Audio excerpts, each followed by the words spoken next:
नमस्कार दोस्तों, welcome to नित्य ज्ञान पॉइंटर। नित्य ज्ञान पॉइंटर में आप सभी का स्वागत है। हम लोग देख रहे थे जीआईसी लेक्चर, जिसमें हम लोग देख रहे थे हिस्ट्री। ठीक है, हिस्ट्री के टाइप जो 500 क्वेश्चंस हैं उनमें हम लोग देख रहे थे। वीडियो नंबर 1 तक देख लिया था, आज होगा वीडियो नंबर 2। तो चलिए स्टार्ट करते हैं। 96 नंबर क्वेश्चन तक हो चुका था, हम लोग आज 97 से स्टार्ट करते हैं। तो दिद्दा नाम की एक रानी थी, उस रानी ने भारत के किस भाग पर 980 से 1003 ईस्वी तक शासन किया? तो वो क्या हो जाएगा? वो हो जाएगा कश्मीर। सिंध पर विजय प्राप्त करने वाले अरब सेना के सेनापति का नाम बताइए। तो वो था मोहम्मद बिन कासिम। ठीक है, मोहम्मद बिन कासिम ने सबसे पहले जो है भारत पर जो है आक्रमण किया था। तो पहला मुस्लिम आक्रमण माना जाता है सिंध पर। ठीक है, तराइन की जो दूसरी लड़ाई हुई थी, उसमें पृथ्वीराज को किसने पराजित किया था? तो मोहम्मद गौरी ने। ठीक है, पहली जो लड़ाई हुई थी उसमें पृथ्वीराज चौहान ने मोहम्मद गौरी को हरा दिया था, तराइन की पहली लड़ाई। लेकिन दूसरी लड़ाई में मोहम्मद गौरी ने पृथ्वीराज चौहान को यहाँ पर हरा दिया था।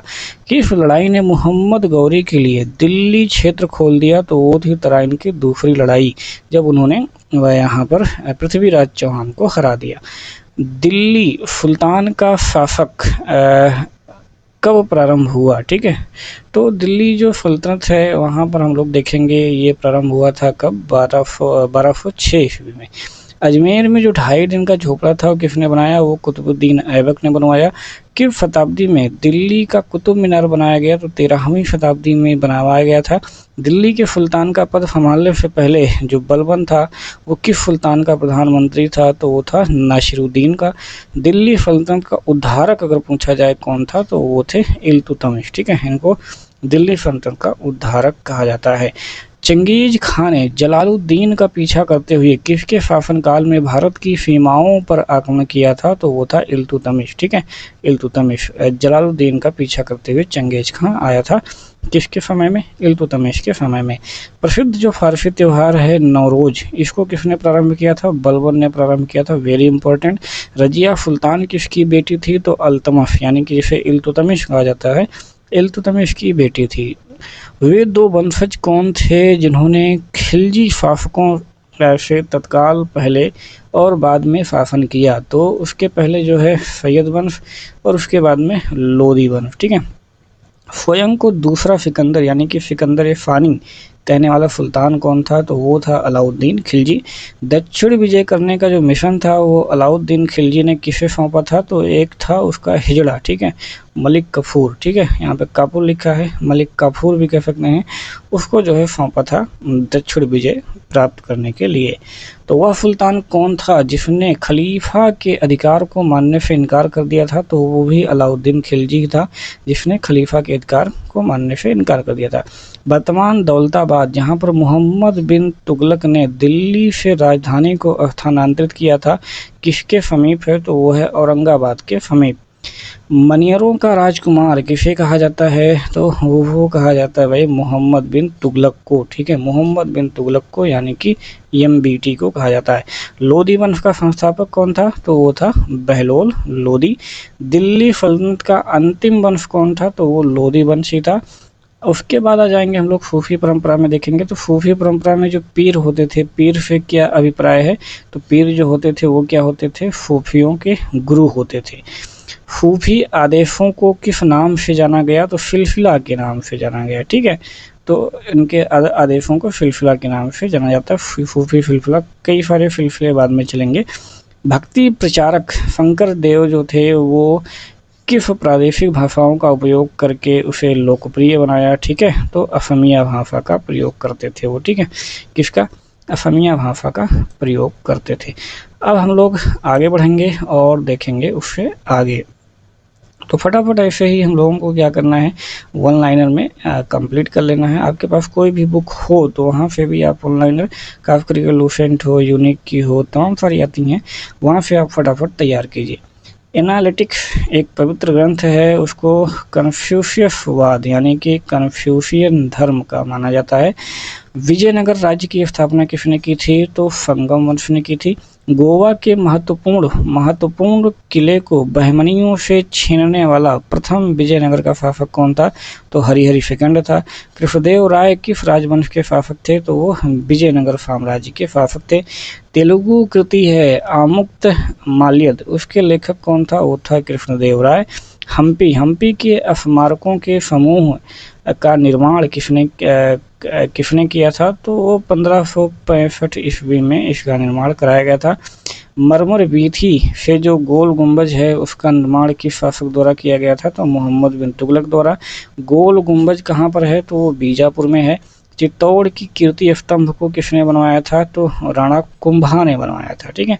बाबर ने भारत पर किस वर्ष आक्रमण किया? तो 1526 ईस्वी में आक्रमण किया था। भारत का प्रथम मुगल बादशाह तो वो कौन था? बाबर ही था। पानीपत की पहली लड़ाई किनके किनके बीच में हुई? तो वो था बाबर और लोदी के बीच में। ठीक है, इब्राहिम लोदी। तो यहाँ पर किन दो सेनाओं के बीच में पूछ रहा है? तो बाबर और लोदी साम्राज्य की सेनाओं के बीच में। दिल्ली में मुगल साम्राज्य की नींव किस लड़ाई के परिणाम स्वरूप? तो पानीपत की पहली लड़ाई जो कि 1526 में हुई थी बाबर और इब्राहिम लोदी के मध्य में। तो वहाँ पर जो है मुगल साम्राज्य की नींव पड़ी। भारत में सबसे पहले तोप खाने का प्रयोग किसने किया था? तो बाबर ने किया था तोप खाने का प्रयोग। बाबर की मृत्यु कहाँ हुई थी? तो आगरा में हुई थी। 1540 ईस्वी में किस युद्ध के पश्चात हुमायूं को हिंदुस्तान से बाहर कर दिया गया था? तो कन्नौज की लड़ाई। ठीक है, कन्नौज की लड़ाई हुई थी 1540 में, जिसमें शेर शाह ने इनको बाहर कर दिया था। कन्नौजी का जो युद्ध हुआ था, यहाँ पे कन्नौज मांग सकते हैं। कन्नौज का जो युद्ध हुआ था वो किस वर्ष? 1540 ईस्वी में।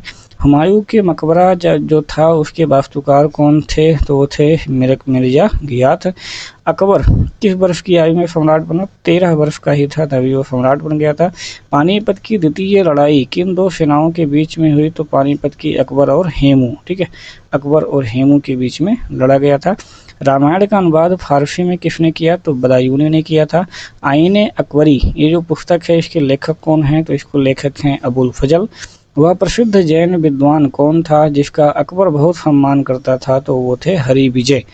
हल्दी घाटी की लड़ाई किनके बीच में हुई? तो वो हुई थी अकबर और राणा प्रताप सिंह के बीच में। बुलंद दरवाजा कहाँ पर स्थित है? तो ये उत्तर प्रदेश में स्थित है। प्रयाग नगर को इलाहाबाद यानी कि अल्लाह का नगर ये नाम किसने दिया था? तो अकबर ने नाम दिया था। अकबर का संरक्षक कौन था? तो वो थे बैरम खान। ठीक है, बैरम खान क्या थे भाई? अकबर के संरक्षक थे। तो ये लोग आप बचपन में ही जो है आप पढ़े होंगे। चलिए आगे बढ़ते हैं हम लोग और देखते हैं टोडरमल। टोडरमल किस मुगल शासक के प्रसिद्ध राजस्व मंत्री थे? तो वो थे अकबर के। दीन ए इलाही एक नया धर्म किसके द्वारा शुरू किया गया था? तो अकबर के द्वारा शुरू किया गया था। अकबर के एक पुत्र किस दरबारी ने दीन ए इलाही को स्वीकार किया था? ठीक है, अकबर के एक पुत्र, तो एक है यहाँ पर नहीं होना चाहिए।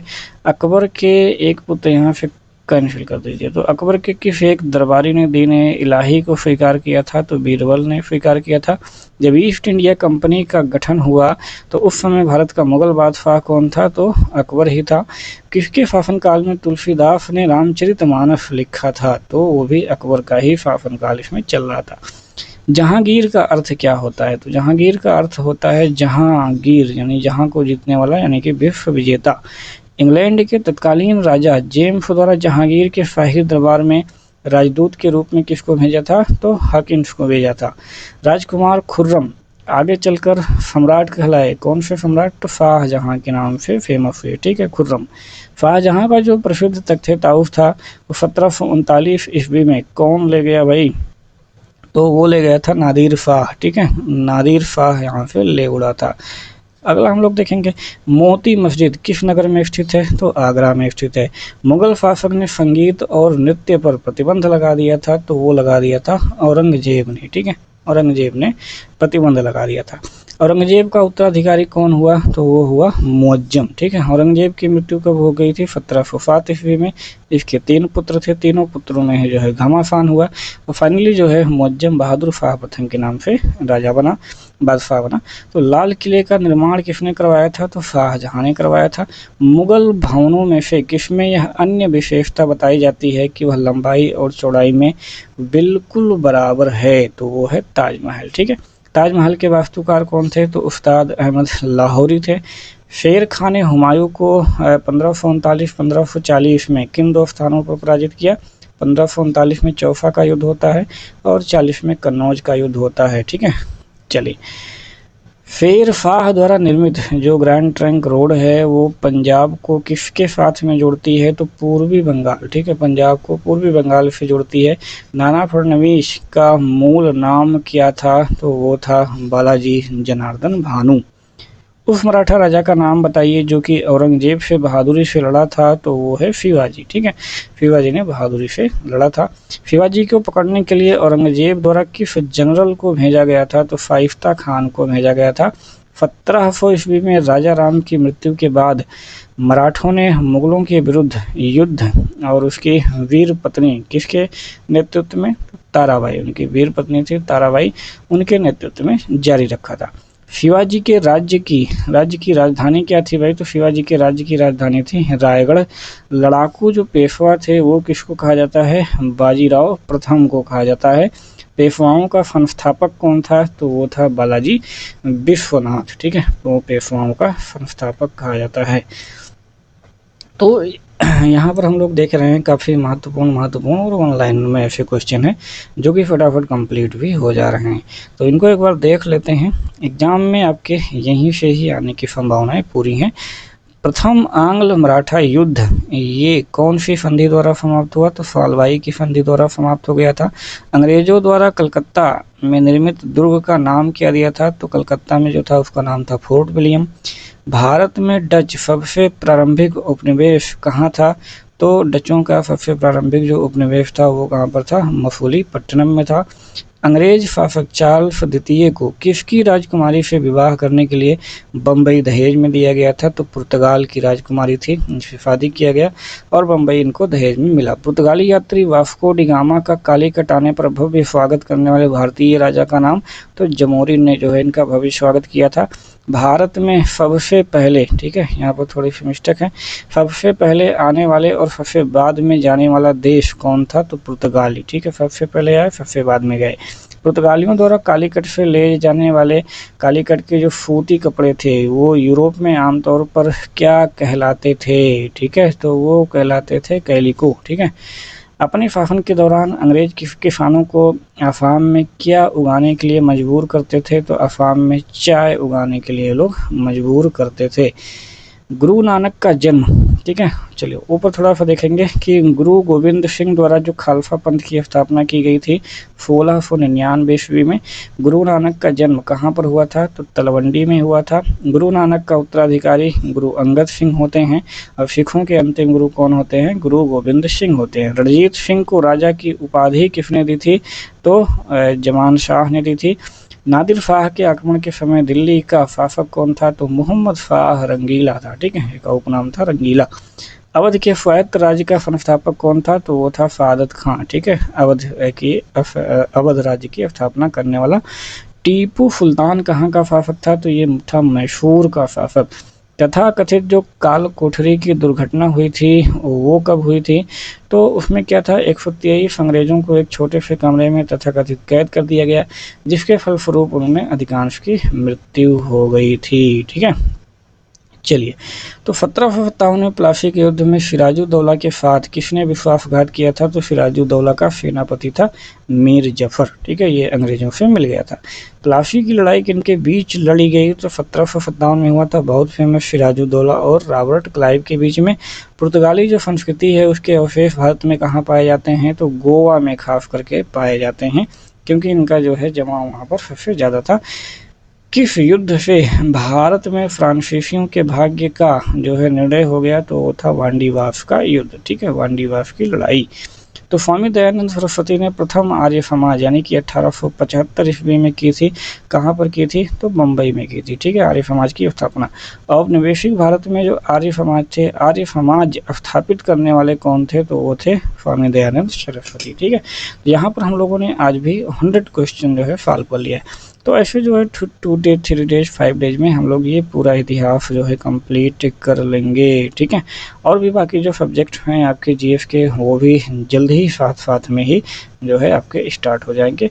तो जल्दी ही हम जीएस भी ऐसे जो इम्पोर्टेंट क्वेश्चन हैं उनको भी कवर कर लेंगे। मिलते हैं नेक्स्ट वीडियो में, तब तक के लिए जय हिंद।